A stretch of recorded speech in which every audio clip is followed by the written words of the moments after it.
এইখন গোলাঘাটৰ কুশল কোঁৱৰ অসামৰিক চিকিৎসালয়। এই চিকিৎসালয়ত দৈনিক জিলাখনৰ বিভিন্ন প্ৰান্তৰ পৰা বিভিন্ন ৰোগী আহে। স্বাস্থ্য বিভাগৰ অত্যাধুনিক সেৱা আছে এইখন চিকিৎসালয়ত। কিন্তু বিতৰ্কৰ মাজত সোমাই পৰিছে কুশল কোঁৱৰ অসামৰিক চিকিৎসালয়। গোলাঘাটত অভিনৱ ঘটনা। গৰ্ভৱতী হৈ পৰিল এজন পুৰুষ। ইউৰিন পৰীক্ষাৰ অন্তত লেবৰেটৰী ৰাইডাৰ। চিকিৎসালয়ৰ স্থিতিক লৈ সকলো হতবাক। এই আলোকচিত্ৰখনলৈ মন কৰক।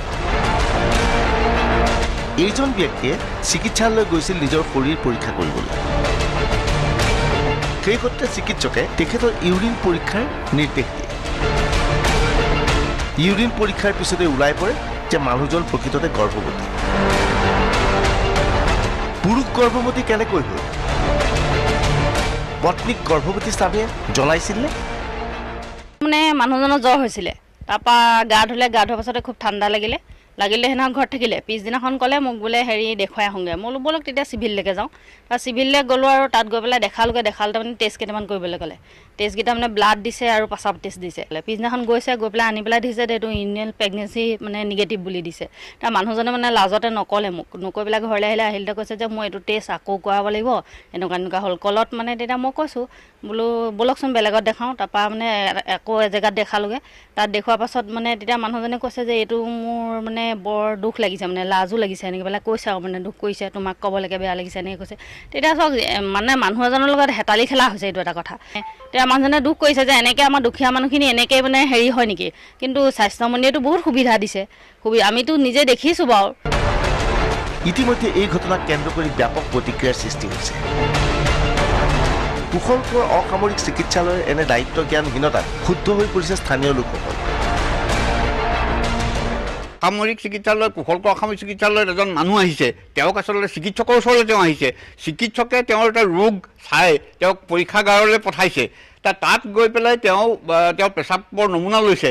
তাৰ পাছত গৈ যেতিয়া প্ৰতিবেদনখন পাইছে তেতিয়া মানুহজনে হাতত লৈ দেখিছে যে তেওঁৰ মানে এইটো গৰ্ভধাৰণৰ পৰীক্ষা এটাহে মানে কৰিলে। এইটো 2-3টা পৰ্যায় অতিক্ৰম কৰি পেলাই হৈছে কিন্তু কথাটো, এইটো হঠাতে এঠাইতে হোৱা কথা এটা নহয়। কি কয় চিকিৎসকে?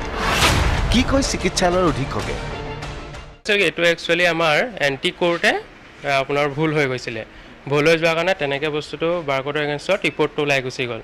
মেজৰ একো প্ৰব্লেম নাই, খালি যেতিয়া ওলাই গৈছিলে কিন্তু মানুহজনে আমাক আহি যদি ইনফৰ্ম কৰিলেহেঁতেন যে এনেকুৱা এটা ভুল হৈছিলে, আমি সেই বস্তুটো একো গমেই নাপালোঁ। তেখেত আমাৰ ওচৰলৈ নাহিলেও অহা হ'লে আমি আকৌ ৰিপিট চেম্পল কৰি বস্তুটো চেক কৰি শুদ্ধ ৰিজাল্ট আমি উলিয়াই দিব পাৰিলোহেঁতেন। সেই ডাক্তৰৰ প্ৰেছক্ৰিপশ্যনত পুৰুষ মানে মানুহজনৰ এগেইনষ্টত ৰুটিন এক্সামিনেশ্যন অফ ইউৰিন লিখি দিছিলে।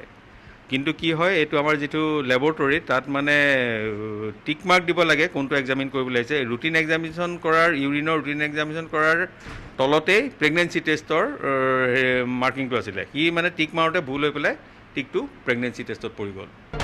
গোলাঘাট অসামৰিক চিকিৎসালয়ত এইদৰে এক অভিনৱ ঘটনা সংঘটিত হ'ল। এজন পুৰুষক গৰ্ভৱতী মহিলা সদায় তুলিলে চিকিৎসকে। ইয়াতকৈ আজব ঘটনা কি হ'ব পাৰে?